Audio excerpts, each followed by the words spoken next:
There's a lady there. Thank you. Yes. Hi, Sarah.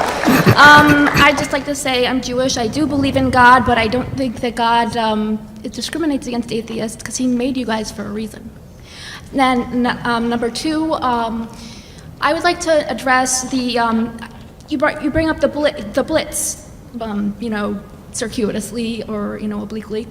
I would like to ask, first of all, as an atheist who speaks on religion regularly, weekly, do you find that that's a substitute for ministry? Your family is very strong in ministry.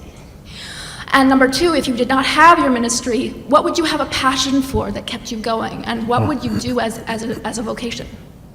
Is this for me? Because I think so. You This is first. for you and for you. I was going to say I didn't bring up the Blitz at all. You, So I know that your father was a Presbyterian minister. Yes. Not a minister, no. He was, but you were. He was a congregant. But, Okay, I didn't know it. Sure. There was your Wikipedia is incorrect. yeah, not for the first time. Yes. the short version is I'd have a passion for all the same things that I have a passion for. As far as I can tell, I mean, obviously I can't rewind the clock and remove my religious upbringing and everything else. I'd probably have a passion for much the same things I do, for learning and educating and magic and my hobbies. But the values that I have, the interesting thing for me was when I found my way out of the religious beliefs, I had to take an inventory of my entire life and why I believed what I believed. Hey, if previously killing people was wrong because God said so, well, does that mean I can kill people? It turns out, really easy answer, no. And there are good reasons. I'd rather not die, you'd rather not die. It's probably in our best interest to make sure we discourage that sort of thing. So you can have completely pragmatic, even selfish reasons to reach those conclusions. So what about psychopaths? Well, I mean, you don't get to point to the exception. They're not going to have a reason whether there's a God or not. The better question is, why did God make psychopaths? But I would... That's a question for psychology, whether he did or not. Well, so anyway, I would have a passion for much of the same things. My passion isn't let me destroy religion across the world. It is to... And because I'm not saying there is no God and religions are wrong, I'm saying I'm not convinced there is a God, and every time throughout history somebody's tried to argue for one, it's been logically fallacious and without evidential support. Personal faith without judgment is not support?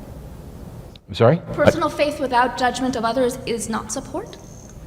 Personal faith without judgment of... The person who just asked the question about religion dying out, it reminds me an awful lot of Oprah's idea about, a bunch of old white people have to die out before the racism is gone. It's a bit of a eugenic solution. No, it's not eugenics. I'm just saying that we're going to have to wait. I'm saying it's going to take time, that there are some people who... But what if it never dies because people like me teach our children? Well, it may never die. Matter of fact, I don't think that it will die. I think it'll just be diminished to the point where it's no more relevant than flat earthers. But I mean, maybe I could just chip in to say that I don't spend all my time arguing about religion or telling people to drop their faith or anything like that. True. But I mean, you asked what else one would do, and I, at any rate, feel rather resentful about this. Not towards you, but I feel rather resentful about the amount of time I have to spend on this. Having been brought up in the Christian tradition, and I mean, I don't hate it, I don't loathe it, far from it. But I resent the fact that, having, broadly speaking, managed to see the church's role in society reduced to the position which I think it should be in, I feel resentful that now, in the 21st century, I have to spend so much time reading hadith, and so on. And I think of all the things I would do, and it answers your question. What I would be doing is doing what I did from the beginning, before this all diverted me, which would be concentrating on my first love, which was literature and art, and writing about that. And the only reason I don't get so much time to do that is because I don't think that the conditions for that to continue to be done are satisfactorily safe at the moment. So you believe But the moment that Hashem and Allah are the same thing? I believe in what? Do you believe that Hashem and Allah are the same God? Because you just talked about hadith and not about, say, Talmud.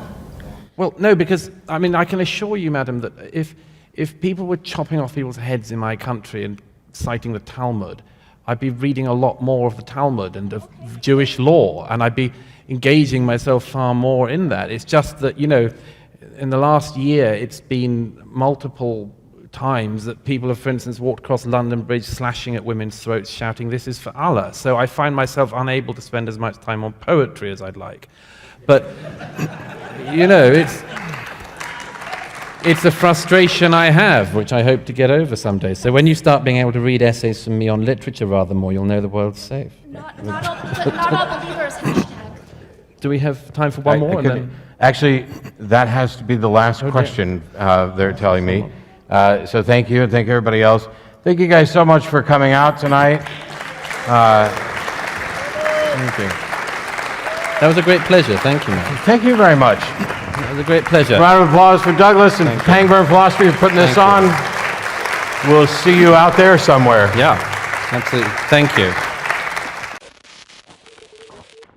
I want to talk about a remarkable phenomenon that is going on in Asia and Africa, namely the large-scale conversion of Muslims to Christianity. There was a complaint by a guy on Al Jazeera who said that by his count, 6 million Muslims are converting to Christianity each year. Christians have been saying two things. Number one, God is eternal. Eternal meaning not living forever on and on and on. Eternal in the sense of outside of time. And this concept of eternity, which seemed from a scientific point of view incoherent, now makes complete sense. If God is outside the universe, he's outside of time. Far from being unable to escape God, there is a very real contingent of non-believers, and I would count myself among their number, who are unable by any means to discover him, who seek and do not find, who knock and receive, as it were, no answer. I think it would be great if God existed. I really do. I would absolutely love to escape death. I would relish being the recipient of unconditional love. Less selfishly, I would love to be able to worship that which deserves to be worshipped. I just don't think it's true. Now, try as I might, look where I can, I find no response, no hint, nothing.